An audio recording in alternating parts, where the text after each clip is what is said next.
নমস্কার বন্ধুরা, আজ বানাবো এই গাছের টাটকা কাঁচা আম দিয়ে মাছের ঝোল। এই গরমের দিনে কাঁচা আম দিয়ে মাছের ঝোল বানালে ভাত খেতে কিন্তু বন্ধুরা খুবই দুর্দান্ত লাগে। এই ঝোল দিয়েই ভাত খাওয়া হয়ে যায়।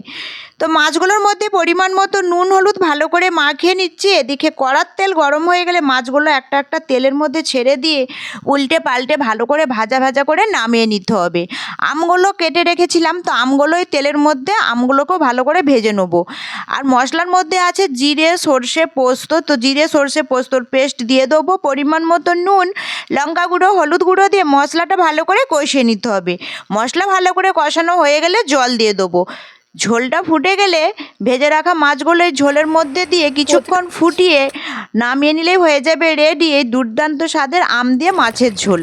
একে দিয়ে এক থালা ভাত খাওয়া হয়ে যাবে। বন্ধুরা, আপনারা যদি চান এই গরমের দিনে এইভাবে ঝোল বানিয়ে খেতে পারেন। রেসিপিটি কেমন লাগলো কমেন্ট করে জানাবেন। আজ এই পর্যন্তই, টাটা।